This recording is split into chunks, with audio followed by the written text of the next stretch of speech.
Hi, my name is Zeba Bakhtiyar और आज की जो टॉपिक है वो नेक्स्ट सीरीज़ है टीचिंग एप्टीट्यूड की। इससे पहले हमने 2 जनवरी 2026 की मॉर्निंग शिफ्ट के 5 टीचिंग एप्टीट्यूड क्वेश्चंस को एनालिसिस की हूँ।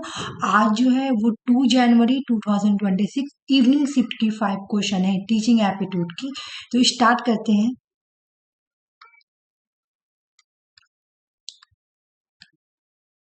फर्स्ट क्वेश्चन है certain degree of intelligence is required for creative thinking. Assertion and reasoning का क्वेश्चन है। असर्शन में है कि certain degree of intelligence is required for creative thinking. Reason है students with high intelligence are not necessary creative.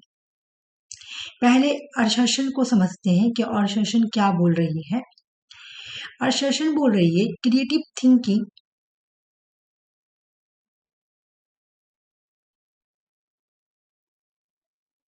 Creative thinking creative thinking के लिए creative thinking के लिए क्रिएटिव थिंकिंग के लिए इंटेलिजेंस ज्यादा इंटेलिजेंस होना जरूरी है। क्रिएटिव थिंकिंग के लिए कुछ हद से ज्यादा इंटेलिजेंस होना जरूरी है। क्वेश्चन सेशन क्या बोल रही है? क्रिएटिव थिंकिंग के लिए इंटेलिजेंस होना, डिग्री ऑफ इंटेलिजेंस होना जरूरी है। आशासन बोल रही है क्रिएटिव थिंकिंग के लिए क्या होना जरूरी है? इंटेलिजेंट होना जरूरी है। ये आशासन बोल रही है। रीजनिंग क्या बोल रही है कि student with a high intelligent are not necessary creative. Reason बोल रही है कि हाई इंटेलिजेंस वाले स्टूडेंट्स जरूरी नहीं कि क्रिएटिव भी हो। मतलब क्रिएटिव थिंकिंग के लिए इंटेलिजेंट होना तो जरूरी है। क्रिएटिव थिंकिंग के लिए इंटेलिजेंस होना जरूरी है, ये आशासन बोल रही है। लेकिन रीजन क्या बोल रही है कि जो स्टूडेंट हाई इंटेलिजेंस है ना, हाई इंटेलिजेंस वाले स्टूडेंट्स जरूरी नहीं कि क्रिएटिव भी होते हैं। तो असर्शन डिफरेंट है और रीजन डिफरेंस है, क्योंकि असर्शन में क्रिएटिव थिंकिंग के लिए इंटेलिजेंस होना जरूरी है। यहाँ पे क्रिएटिव थिंकिंग के बारे में बोला जा रहा है कि क्रिएटिव थिंकिंग के लिए हद से ज्यादा इंटेलिजेंस होना जरूरी है। रीजन में बोल रहे हैं कि जो हाई इंटेलिजेंस स्टूडेंट होते हैं उनके लिए जरूरी नहीं कि वो क्रिएटिव भी हो। बिल्कुल डिफरेंट स्टेटमेंट है, इसलिए हमारा आंसर बी है और दोनों ऑप्शन सही है। क्रिएटिव थिंकिंग के लिए इंटेलिजेंस होना जरूरी है, लेकिन जो स्टूडेंट हाई इंटेलिजेंस होते हैं जरूरी नहीं कि वो क्रिएटिव भी होते हैं। तो ऑप्शन ये रीजन भी सही है। तो इस वजह से इसका आंसर बी होगा। Both are correct but not correct explanation of A. ठीक है, next question option B answer है। क्या बोला जा रहा है? क्रिएटिव थिंकिंग के लिए इंटेलिजेंस होना जरूरी है, लेकिन जो स्टूडेंट हाई इंटेलिजेंस होते हैं जरूरी नहीं कि वो क्रिएटिव भी हो। तो आश्वासन में कुछ और बोला जा रहा है, रीजन में कुछ और बोला जा रहा है, तो दोनों सेंटेंस डिफरेंस है, इसलिए इसकी आंसर बी होगी।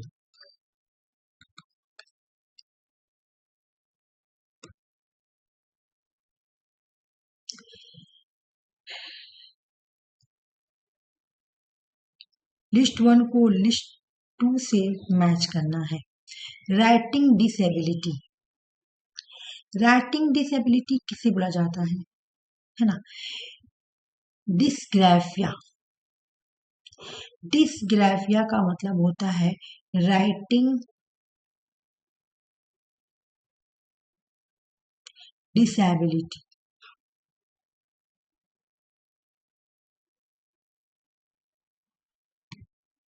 इसका मतलब ये है कि लर्नर को डिस्ग्राफिया का मतलब ये है, इसमें बच्चे या learner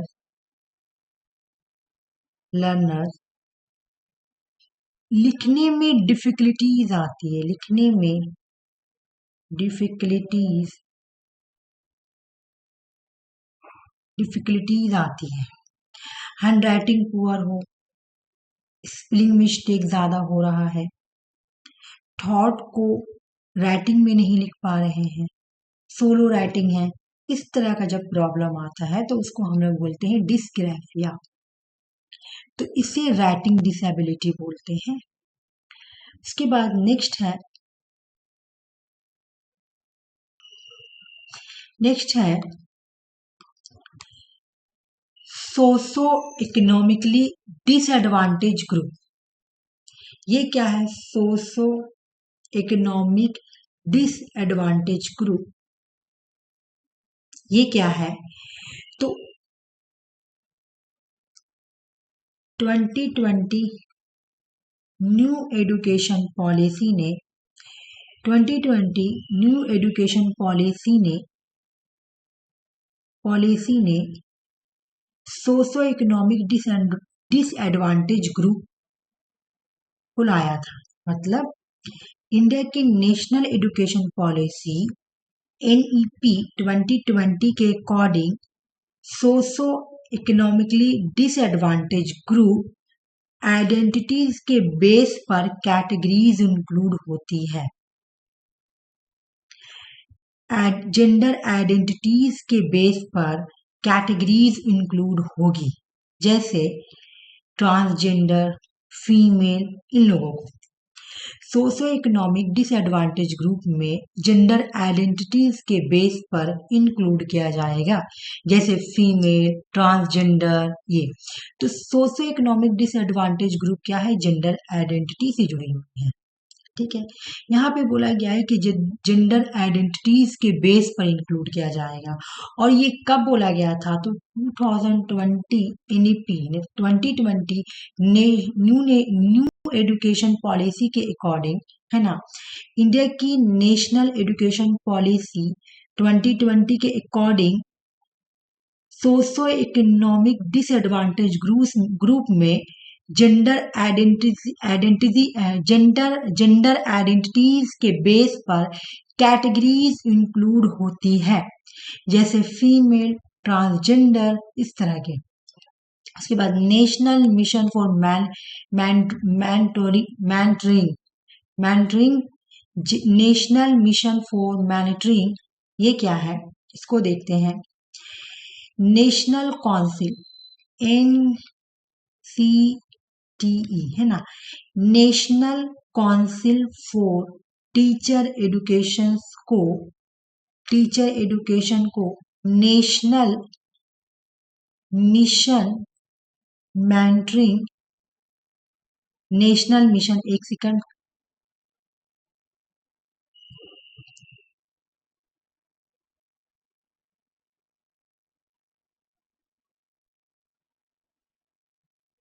national council national council for teacher education को national council for teacher education को national mission for mentoring establish करने के मैंडेट दिया गया है। मतलब ये जो national council for teacher education है ना, इनको ये रिस्पॉन्सिबिलिटी दी गई है ना, ये रिस्पॉन्सिबिलिटी दी गई है कि नेशनल मिशन फॉर मैनिटरिंग स्टैब्लिश करे आप, और आपके लिए मैंडेट है। ये जो national council for teacher education है ना, इनको रिस्पॉन्सिबिलिटी दी गई है कि ये नेशनल मिशन फॉर मैनिटरिंग को स्टैब्लिश करेंगे। तो ये इससे मैच हो गया। नेशनल असेसमेंट सेंटर, ये क्या है? पहले तो हम ये समझेंगे, ये जो प्राक है, PARAKH,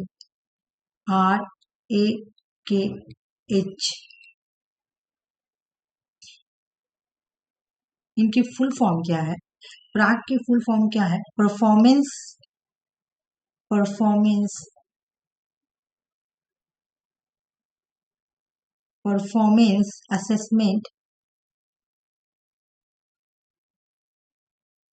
assessment performance assessment, review and analysis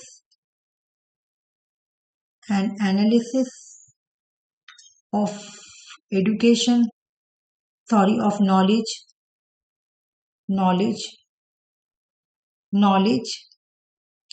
for holistic development.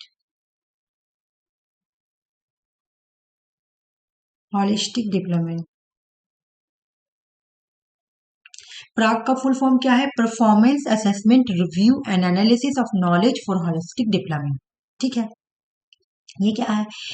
ये जो प्राग है ना, ये एक स्टैंडर्ड सेटिंग बॉडी है। ये क्या है? ये एक स्टैंडर्ड सेटिंग बॉडी है जो नेशनल असेसमेंट सेंटर के रूप में स्टैब्लिश की गई है। ये एक स्टैंडर्ड क्या है? ये एक स्टैंडर्ड सेटिंग बॉडी है जिसे, और इसको स्टैब्लिश किया गया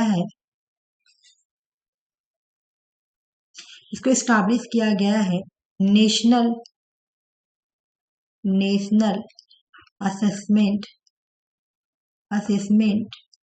असेसमेंट सेंटर के रूप में। ठीक है, तो आंसर हम यहाँ पे एक बार चेक करते हैं। आंसर हमारा सी है ना। राइटिंग डिसेबिलिटी का मतलब है dysgraphia. Socio economically disadvantage group का मतलब क्या है? कि इसमें जेंडर आइडेंटिटी के बेस पर इंक्लूड होंगे। नेशनल मिशन फॉर मैनेजिंग क्या है? National council for teacher education को ये रिस्पॉन्सिबिलिटी दी गई है कि आप नेशनल मिशन फॉर मैनेटरी को स्टैब्लिश करें। प्राग क्या है? प्राग एक नेशनल सेंटर असेसमेंट के रूप में है ना। उसके बाद हम यहाँ पे 3D पढ़ेंगे। 3D मतलब मैं बोलती हूँ, 1D से डी, डिसलेक्सिया,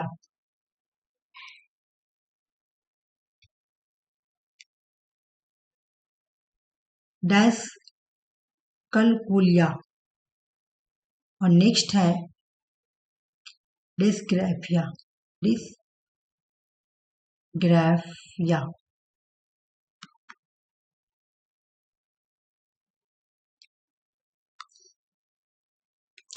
डिसलेक्सिया में ये रीडिंग की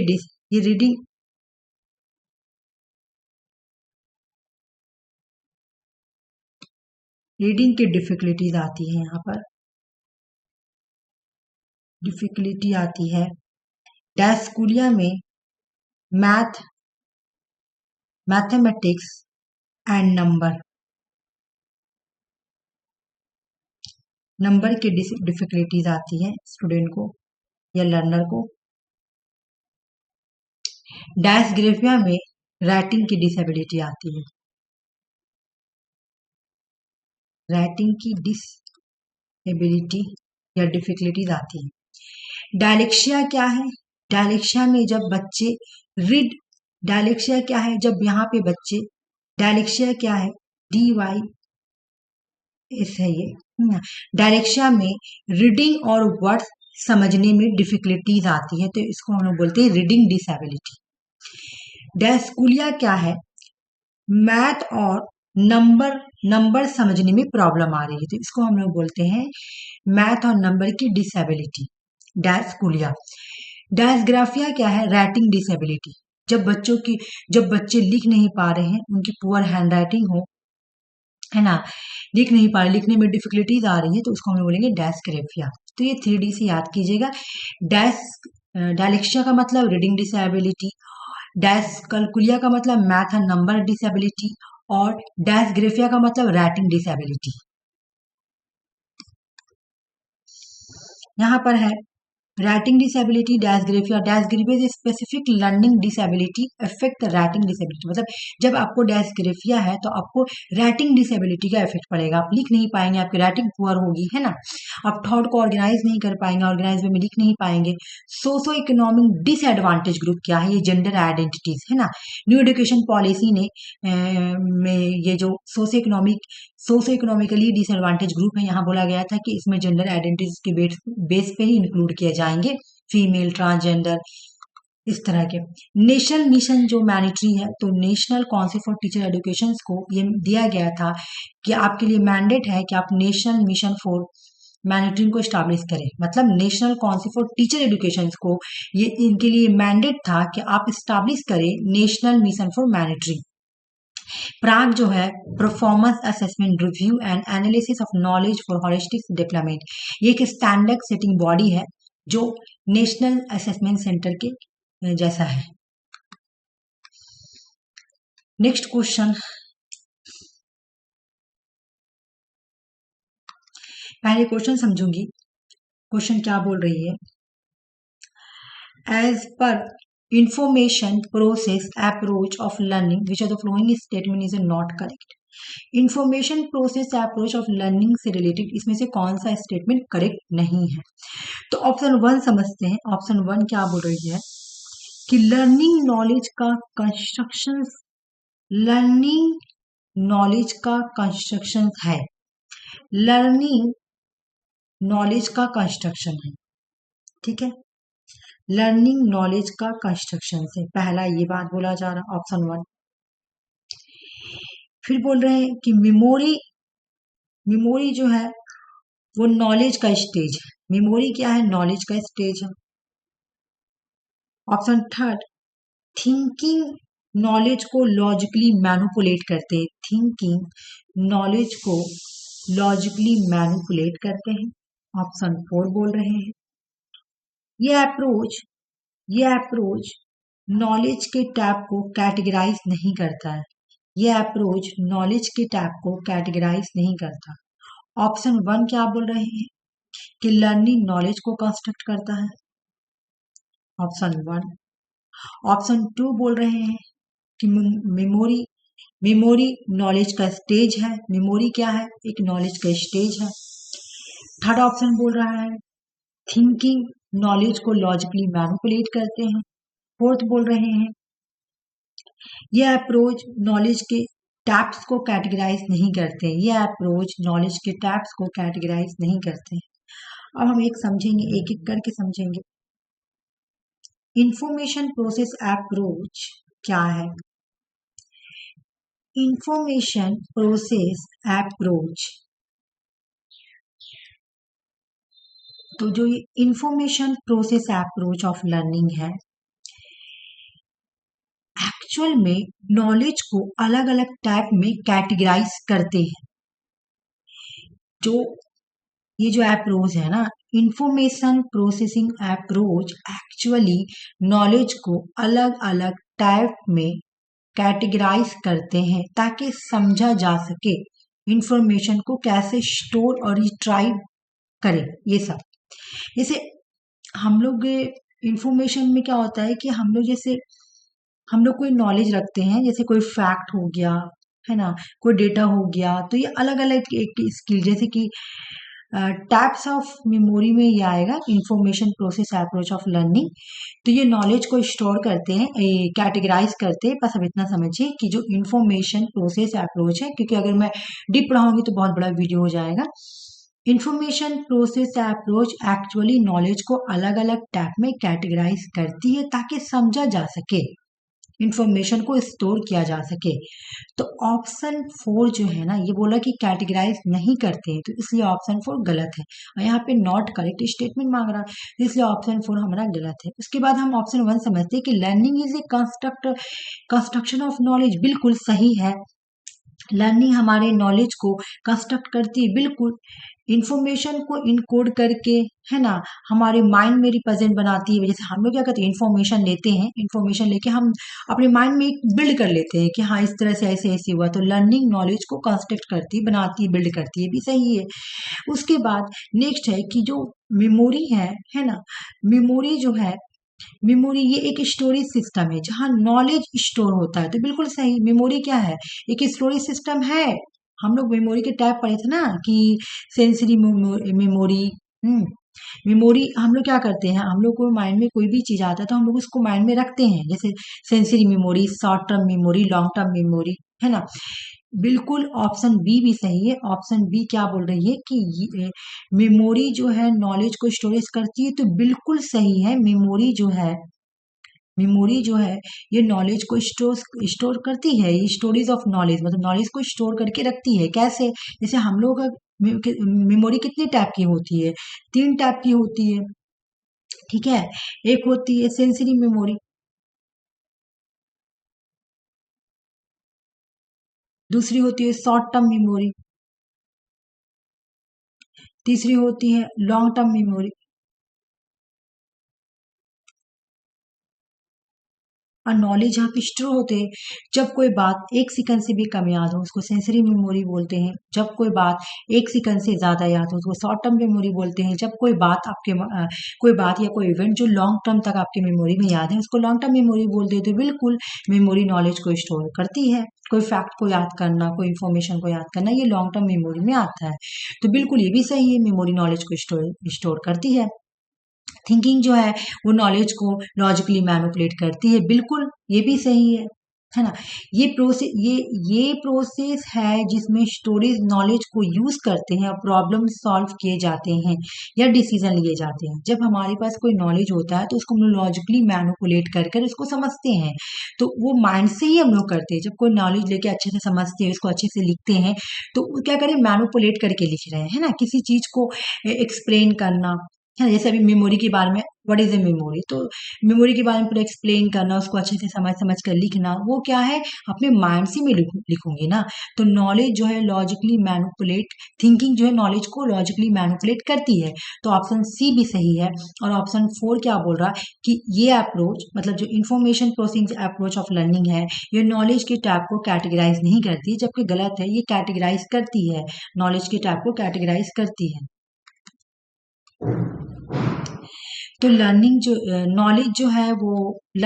नॉलेज को कंस्ट्रक्ट करती है, बिल्कुल सही है।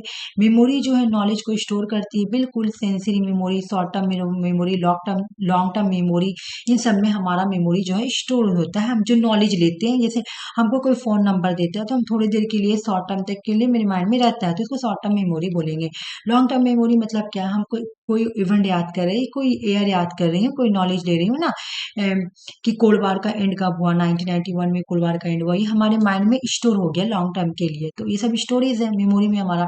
थिंकिंग जो है वो नॉलेज को लॉजिकली मैनिपुलेट करती है, ये भी बिल्कुल सही है। ऑप्शन 4 बोल रहा है कि अप्रोच जो है नॉलेज के टाइप को कैटेगराइज नहीं करती है, जो कि गलत है, कैटेगराइज करती है।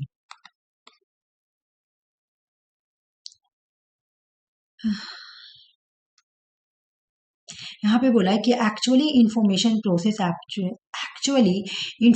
प्रोसेस अप्रोच वो जो कैटेगराइज करती है नॉलेज नॉलेज को डिफरेंट डिफरेंट टाइप में। ठीक है, जैसे declarative knowledge, procedure knowledge, conditional knowledge, इस तरह कैटेगराइज करती है। लर्निंग में इन्वॉल्व होता है in coding and construct mental representation. Memory जो है वो एक्ट करती है ना, नॉलेज को स्टोर करती है, sensory, short term, long term. Thinking is the active process जहाँ पे मैनिपुलेट किया जाता है स्टोरेज नॉलेज को, अब प्रॉब्लम सॉल्व किए जाते हैं और डिसीजन लिए जाते हैं। ये जो है क्वेश्चंस, ये न्यू टाइप की क्वेश्चंस है।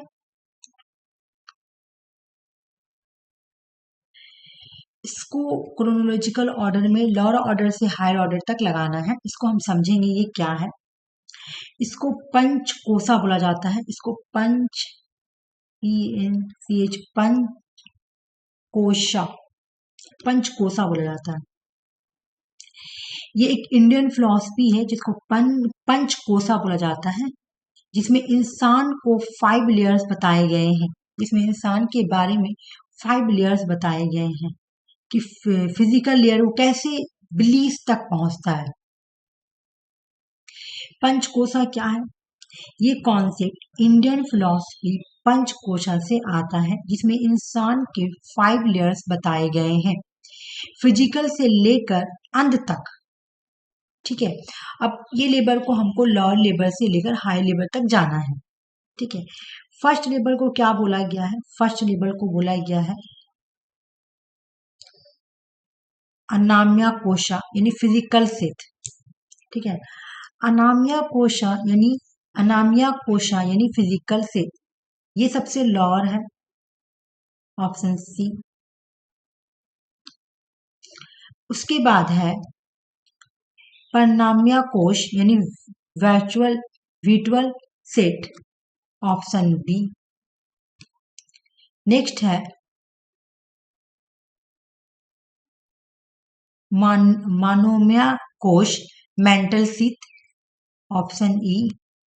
उसके बाद विजनामाया कोश इंटेलेक्ट सेट, ऑप्शन डी। उसके बाद है आनंद आनंदमाया कोश ब्लेसफुल सीट, ऑप्शन ए। इसको सबसे हायर जो ऑर्डर है, लोअर से हायर ऑर्डर, सबसे हायर ऑर्डर जो है वो आनंद माया कोश है, जिसे ब्लेसफुल सीट बोला गया है।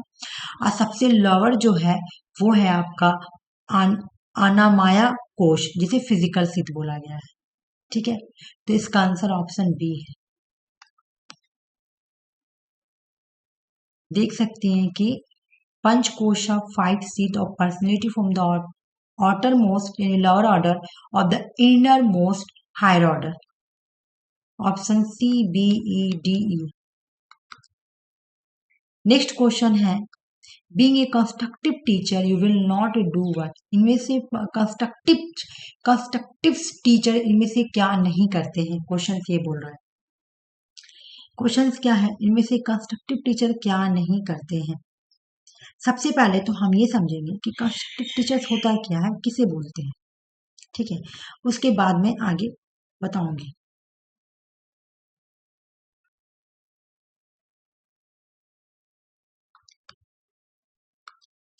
कंस्ट्रक्टिव टीचर जो होते हैं ना, कंस्ट्रक्टिव टीचर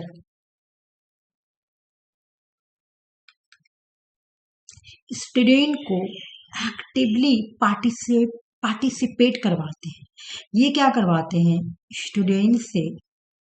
स्टूडेंट को एक्टिव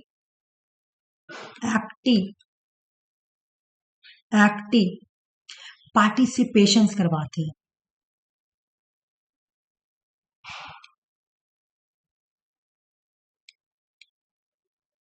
पहले हम ये समझ लेते हैं कि कंस्ट्रक्टिव टीचर किसे बोला जाता है। कंस्ट्रक्टिव टीचर्स वो टीचर होते हैं जो मानते हैं कि स्टूडेंट सिर्फ इंफॉर्मेशन रिसीव नहीं करते हैं, बल्कि अपने एक्सपीरियंस और पुरानी नॉलेज के बेस पर खुद नॉलेज कंस्ट्रक्ट करते हैं। ठीक है, कंस्ट्रक्टिव टीचर किसे बोलते हैं, एक बार फिर से डिफिनेशन। कंस्ट्रक्टिव टीचर्स वो टीचर्स होते हैं जो मानते हैं कि स्टूडेंट सिर्फ इंफॉर्मेशन रिसीव नहीं करते हैं, बल्कि अपने एक्सपीरियंस और पुराने ओल्ड नॉलेज के बेस पर खुद से नॉलेज कंस्ट्रक्ट करते हैं। उसको ही बोलते हैं कंस्ट्रक्टिव टीचर। मतलब स्टूडेंट को बोलते हैं कि वो कंस्ट्रक्टिव टीचर्स ये बोलते हैं कि जो स्टूडेंट है वो सिर्फ इंफॉर्मेशन नहीं गेन करते हैं, बल्कि वो क्या करते हैं, स्टूडेंट जो है वो अपने एक्सपीरियंस और अपने पुरानी नॉलेज के बेस पर, है ना, नॉलेज को बिल्ड करते हैं या नॉलेज को कंस्ट्रक्ट करते हैं। तो कंस्ट्रक्टिव टीचर स्टूडेंट के साथ क्या करते हैं, ये स्टूडेंट को एक्टिव पार्टिसिपेशन करवाते हैं। ठीक है ना, कैसे क्वेश्चंस करेंगे,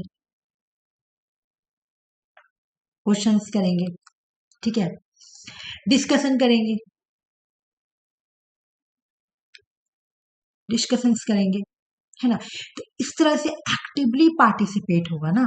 प्रॉब्लम सॉल्विंग आप प्रोजेक्ट दे देंगे, है ना, प्रॉब्लम सॉल्विंग,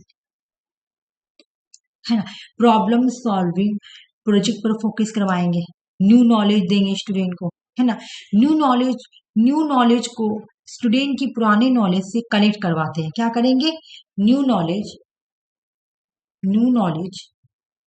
जो न्यू नॉलेज है और जो पुरानी ओल्ड नॉलेज है स्टूडेंट के पास, उन दोनों नॉलेज को क्या कराएंगे, कनेक्ट करवाएंगे। ये कंस्ट्रक्टिव टीचर करवाते हैं। मेमोराइजेशन या रट्टाफिकेशन से ज्यादा अंडरस्टैंडिंग पे फोकस करेंगे, है ना। वो मेमोराइजेशन याद नहीं करवाएंगे, वो मेमोराइजेशन नहीं करवाएंगे, है ना, वो मेमोराइजेशन नहीं करवाएंगे या रट्टाफिकेशन नहीं करवाएंगे, ये सब नहीं करवाएंगे, बल्कि वो क्या करेंगे, अंडरस्टैंड करवाएंगे, अंडरस्टैंडिंग करवाएंगे, अंडरस्टैंडिंग करवाएंगे स्टूडेंट को, है ना, समझाएंगे, अंडरस्टैंडिंग करवाएंगे, एक्सपीरियंस करवाएंगे, स्टूडेंट को खुद को एक्सप्लोर करने के लिए उनके अंदर थिंकिंग लाएंगे, उनको मौका देंगे कि तुम अपने अंदर खुद से अपने अंदर, है ना, थिंकिंग लाओ, खुद से अपने आप को एक्सप्लोर करो। ये कौन करेंगे, कंस्ट्रक्टिव टीचर।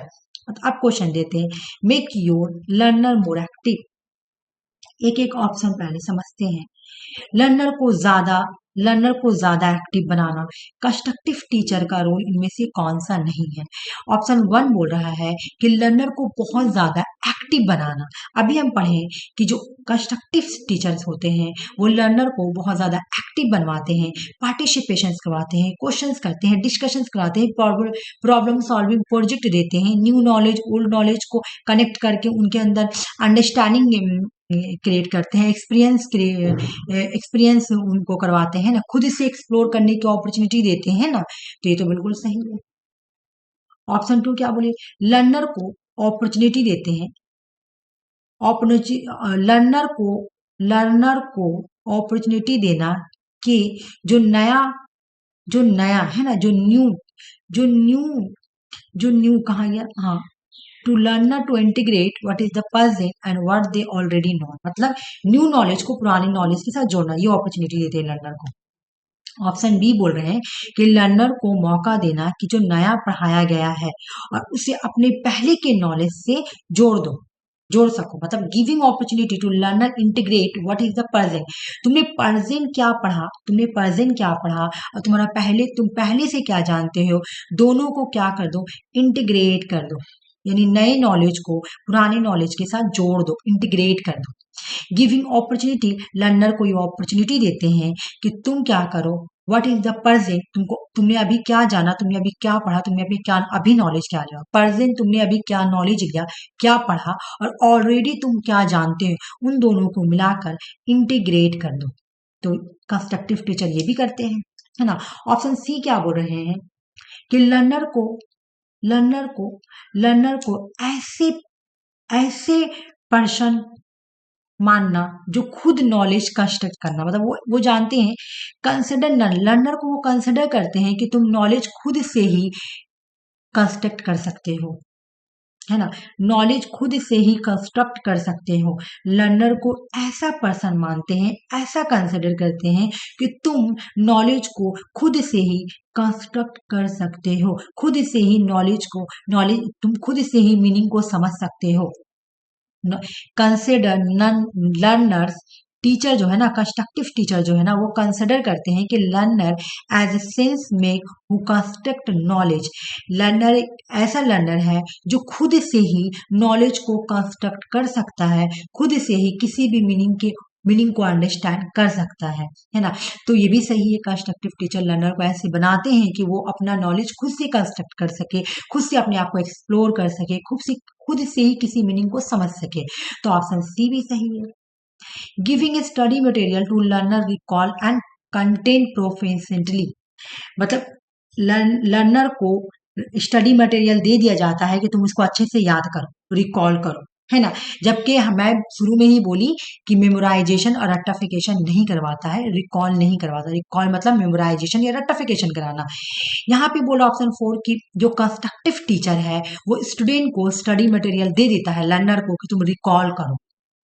गलत, ऑप्शन सी, वो रिकॉल नहीं कराता है बल्कि स्टूडेंट को एक्टिव पार्टिसिपेट करवाता है, question discussion, problem solving project देता है, न्यू नॉलेज को पुरानी नॉलेज से जोड़ने के लिए बोलता है, और लर्नर को बोलता है कि तुम खुद से ही अपने नॉलेज को, है ना, कंस्ट्रक्ट कर सकते हो, खुद से ही मीनिंग को समझ सकते हो, अपने अंदर खुद से ही अपने आप को खुद से एक्सप्लोर कर सकते हो। तो ऑप्शन डी हमारा आंसर है। आज का 5 क्वेश्चन कंप्लीट हो गया। मिलते हैं नेक्स्ट सीरीज